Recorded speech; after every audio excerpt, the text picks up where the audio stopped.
Hi. ഇത് നമ്മുടെ ഈ ഒരു ഗ്രൂപ്പിൽ ഇടാനോ എന്ന് അറിയത്തില്ല, എങ്കിലും ഇട്ടേക്കാതെ ചോദിച്ചു. അനുഭവിക്കുമ്പോഴല്ലേ ഇടാൻ വേണ്ടി പറ്റത്തുള്ളൂ. ഇടേ നാട്ടിലാണെന്നുണ്ടെങ്കിൽ ഗവൺമെൻറ് ഹോസ്പിറ്റലിൻ്റെ ഒരു കാര്യം പറയാൻ വേണ്ടിയാണ്. അപ്പം സത്യം പറഞ്ഞു കഴിഞ്ഞാൽ ഞാൻ ഇത്ര നാൾ വിചാരിച്ചിരുന്ന ഒരു കാര്യം, ഓക്കെ, നമ്മുടെ നാട്ടിൽ ഗവൺമെൻറ് ഹോസ്പിറ്റലാണെന്നുണ്ടെങ്കിൽ ഫീസും കാര്യങ്ങളൊക്കെ കുറവാണ്, പൈസ കുറവാണല്ലോ, സാധാരണക്കാർക്ക് വേണ്ടിയാണല്ലോ ഗവൺമെൻറ് ഹോസ്പിറ്റൽ. കഴിഞ്ഞ ദിവസം അച്ഛനായിട്ട് മെഡിക്കൽ കോളേജിൽ പോയപ്പോഴാണ്, ചെമ്മേന്ന് വീണിട്ട് കൊണ്ടുപോയപ്പോഴാണ് മനസ്സിലായത്, നമ്മൾ ഒ പിയിലാണെന്നുണ്ടെങ്കിൽ എമർജൻസിയിൽ കൊണ്ടുവന്നു കഴിഞ്ഞാൽ നമുക്കുണ്ടാകുന്ന ചാർജസ് ഒരു പ്രൈവറ്റ് ഹോസ്പിറ്റലിൽ പോകുന്ന ചാർജസ് തന്നെയാണ്. അവിടെ എക്സ്റേ എടുക്കുമ്പോഴത്തേക്കിന്, അവിടെ ബ്ലഡ് ഇൻവെസ്റ്റിഗേഷൻ ചെയ്യുന്നതും CT സ്കാൻ ചെയ്യുന്നതും ഇതൊക്കെ ചെയ്യുമ്പോഴത്തേക്കിനാണെങ്കിൽ നമ്മൾ നമ്മുടെ കയ്യിൽ നിന്ന് ക്യാഷ്, ലിക്വിഡ് ക്യാഷ് നമ്മൾ കൊടുക്കണം. അപ്പോൾ ജസ്റ്റ് ഒരു മണിക്കൂർ കൊണ്ടാണെങ്കിൽ എൻ്റെ അച്ഛനെ അവിടെ കൊണ്ടുപോയപ്പോഴത്തേന് ചിലവായിരുന്നു ഒരു 5000 രൂപ 6000 രൂപയോളം ചിലവായി എല്ലാം ചെയ്തു വന്നപ്പോഴത്തേക്കും. നമുക്ക് പ്രധാനമന്ത്രിയാണെന്നുണ്ടെങ്കിൽ ആയുഷ്മാൻ യോജന എന്നുണ്ട് കാർഡ്, അത് നമുക്കുണ്ട്. പക്ഷെ അതുകൊണ്ട് ഒരു പ്രയോജനവും ഇല്ലെന്നുള്ള കാര്യമാണ് ഒ പിയിൽ. ഇത് കേരളത്തിൽ മാത്രമാണ് ഇങ്ങനെ സംഭവിക്കുന്നുള്ള കാര്യം എനിക്കറിയത്തില്ല. ഒ പി നമ്മൾ ചെന്ന് കഴിഞ്ഞ് കഴിഞ്ഞാൽ നമുക്ക് 5 പൈസ ഗുണം അതുകൊണ്ടില്ല. പക്ഷേ പ്രൈവറ്റ് ഹോസ്പിറ്റലായിട്ടുള്ള പുഷ്പഗിരിയിൽ നമ്മൾ ഇപ്പം നേരത്തെ പോയിട്ടുണ്ട്. അപ്പോൾ അവിടെ പോകുമ്പോഴത്തേക്കിനും അവർ ചെയ്യുന്നത് എന്താണെന്ന് ചോദിച്ചു കഴിഞ്ഞാൽ, നമ്മൾ ഒ പിയിൽ നമ്മൾ ചെയ്യുന്ന കാര്യങ്ങളെല്ലാം നമ്മൾ ചെയ്തു. ഇൻ കേസ് ഡോക്ടർ അഡ്വൈസ് ചെയ്യുകയാണ്, അഡ്മിറ്റ് ആയി കഴിഞ്ഞ് കഴിഞ്ഞാൽ നമുക്ക് ഈ പറയുന്ന ഒ പിയിൽ ചിലവായിട്ടുള്ള കംപ്ലീറ്റ് പേയ്മെൻറ്റും ആ ആരോഗ്യ ഇൻഷുറൻസിൻ്റെ കാർഡിലോട്ട് ആഡായി നമുക്ക് അവിടെ അഡ്മിറ്റ് ആകും. ഡിസ്ചാർജ് ആയി പോകുമ്പോഴത്തേക്ക് 5 പൈസ നമുക്ക് കൊടുക്കേണ്ടതായിട്ട് വരുന്നില്ല. പക്ഷെ ഗവൺമെൻറ് ഹോസ്പിറ്റലിൽ നമ്മൾ പോകുമ്പോൾ നമുക്ക് പേയ്മെൻറ്റ് ചെയ്യണം. അത് ആണ് അതിൻ്റെ വ്യത്യാസം. അതുപോലെ തന്നെ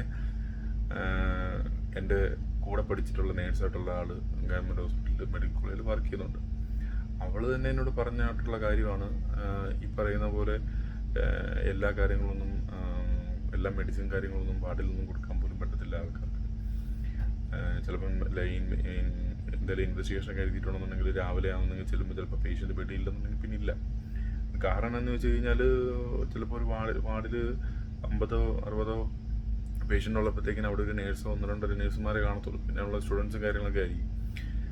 അപ്പോൾ അത് വെച്ചിട്ടൊക്കെയാണ് പോകുന്നത്. അപ്പം പറയുന്ന വലിയ ഘോരം പ്രസംഗിക്കുന്ന ആൾക്കാരൊക്കെ അറിയണം, നമ്മുടെ നാട്ടിൽ ഗവൺമെൻറ് ഹോസ്പിറ്റലാണെന്നുണ്ടെങ്കിൽ എങ്ങനെയൊക്കെയോ ആൾക്കാർ ഭേദമായി തിരിച്ച് വീട്ടിൽ പോകുന്നതാണ്. അല്ലാതെ മരുന്നും കാര്യങ്ങളൊക്കെ ആണെന്നുണ്ടെങ്കിൽ ഡോക്ടർമാർ എഴുതിയിട്ട് പോകുന്നുണ്ട്. പക്ഷേ ഈ കാര്യങ്ങൾ പേഷ്യൻ്റ് തന്നെ എടുത്ത്, അത്യാവശ്യം വിവരവും കാര്യങ്ങളും ഉള്ളതുകൊണ്ട് പേഷ്യൻസ് തന്നെ എടുത്ത് അവർ കഴിക്കുന്നുണ്ടെങ്കിൽ ഉണ്ടെന്നേ ഉള്ളൂ. അല്ലെങ്കിൽ ഒരു നേഴ്സ് പോയിട്ട് കൊടുക്കുക, ഒരു നേഴ്സ് പോയിട്ട് എല്ലാ കാര്യങ്ങളും ചെയ്യുക എന്നുള്ള കാര്യങ്ങൾ കറക്റ്റായിട്ട് നടക്കുന്നില്ല എന്നുള്ളതാണ് നമുക്കറിയാൻ സാധിക്കുന്നത്.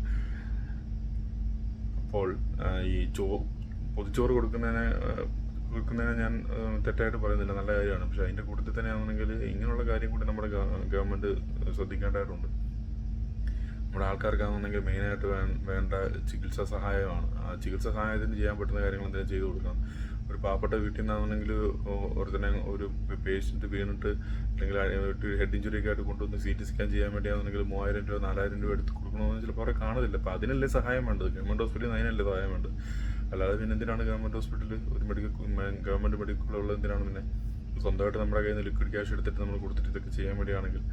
അപ്പോൾ അങ്ങനെയുള്ള ഹെൽത്ത് ഇൻഷുറൻസ് നമുക്ക് എടുത്ത് വെച്ചിരിക്കുന്നത് അതിന് ഉപയോഗപ്രദമാകാൻ വേണ്ടിയല്ലേ.